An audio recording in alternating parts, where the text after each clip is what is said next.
Hey everyone, I wanted to take some time today to discuss a very important concept from Chapter 2, the life stage principle. Now, this is in the notes in Chapter 2, and I'm going to try to give you an idea here in this chapter about how these stressors in our life can really impact not only what happens today, but then moving forward, the outcomes that we see as a consequence of some of these stresses in our life. Now, the life stage principle argues that the timing of events in our lives has a pretty big bearing on how we experience and respond to that event. As you can see in the life events checklist, which I've posted to Blackboard, we're all going to experience a variety of positive and negative life events. There's really nothing we can do about that. So on our short time here on this earth, a lot of stuff's going to happen to us, some good, some bad.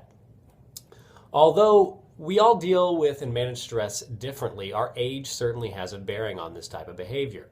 As we get older, we learn how to better deal with stress as a simple consequence of confronting it more often. I want to give you a concrete example today from my own life that can kind of help you make sense of this. This story is about the death of three fathers, my own and the fathers of two of my best friends growing up. The two friends that I'll discuss here are named Eric and Cade. I've known Cade and his family since I was in kindergarten, a really long time. Eric and his family have been a part of my life since I was in 7th grade. I consider both fictive kin in that I treat them like blood relatives even though they are not. So here we go. The summer right before our senior year of high school, Eric's dad, Joe, had a heart attack while playing golf at Lubbock Country Club. He didn't survive. Now, Joe was a large man. He's about 6'3", about 300 pounds. You could find him out on that golf course quite a bit. Unfortunately, drinking quite a bit of whiskey while he was out there. He was the owner of a medical supply company, and part of his job was making deals with people. And we know that on the golf course, that's where a lot of deals are made. Really great guy. So, despite him being in his 50s, Joe passed away, left a wife and 4 children behind. My friend Eric was only 17 years old when this happened. He also had 3 younger sisters at the time, still does, 2 of which are twins. He didn't really handle his father's death that well. Who would have at that young of an age? Maybe he was stressed because he now had to become the man of the household. Maybe he was upset that he could no longer build a future that included his father. And his future was quite nicely lined up. He had plans of attending the University of North Carolina, Chapel Hill. Well, after his dad died financially, this wasn't possible anymore. Eric started to go down a path that included quite a bit of experimentation with illegal drugs.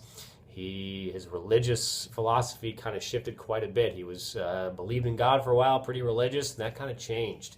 He said, what have I done to deserve this? Suffice to say, his outcomes are quite a bit different now that he's 33. I think if his father was still around, things would have been quite a bit different. He would have had that person there keeping him in line, telling him this is the path you can go down, helping him along, coaching him along. So it's not just money a lot of times, it's emotional and psychological support, and those things can be really tough to deal with alone. Now let's move on to Cade. In the summer of 2006, Cade's dad was involved in a car accident and passed away.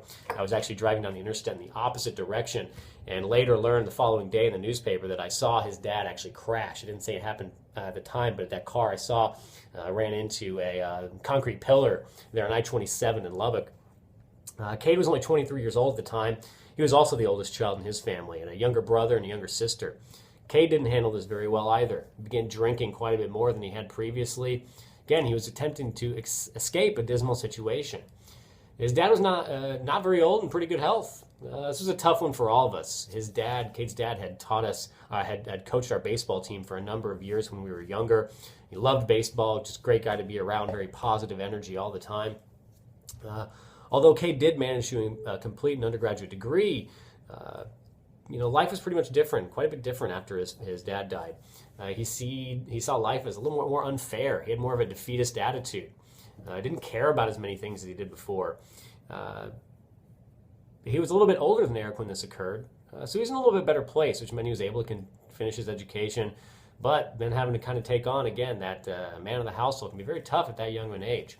Remember, Eric, on the other hand, who was very young, hadn't even graduated high school yet, so his whole future was now very uncertain. Now my dad. On July 11th, 2007, my dad died from congestive heart failure.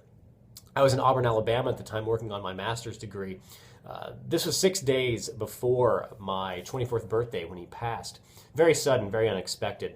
My dad was a smoker when he was younger. When he was 14 years old, he started, quit when he was 40. We had made a deal, actually. I sucked my thumb when I was a little kid. He said, if you stop sucking your thumb, I'll quit smoking. So I quit sucking my thumb, and he quit smoking. He also liked to eat fried eggs, didn't exercise very much. He was one of those people that looked really healthy on the outside, but inside things weren't going too well. Now, I was already halfway through my master's program. This was tough for me, but I didn't let it affect me in the same way. The point here is that I was older when this happened. I didn't let it define my life.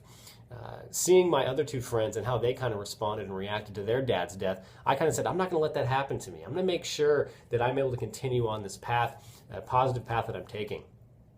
It was maybe easier for me too because my locus of control was a little bit better. Now, was I upset? Of course. Was I mad at the world? Sure.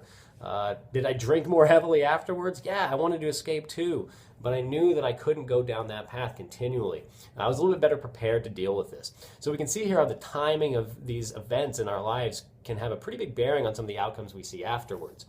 People die. That's just what they do. The older you get, the more people you're going to see die for a variety of reasons. For example, this past week and a half, a good buddy of mine from Idaho just committed suicide. He was only 30 years old. About a week later, my 93-year-old grandmother passed away. This is life. It's messy. It's not easy, but we need to understand that the way that we respond to these situations is really important. Zach was young, but he'd recently been divorced, and he was having trouble finding a particular graduate program that fit him. He'd been struggling for a little while. So the point here is very simple. No situation is inherently stressful. It is how we approach the situation that's important. I realize I will see many, many more people die in my lifetime, and I'm okay with that. I need to focus on my growing family and not let the things that I cannot control define who I am and what I do. However, it's easy for me to say that because I've been around long enough to be able to adopt some coping strategies and mechanisms that seem to work out nicely. Others may not have the ability.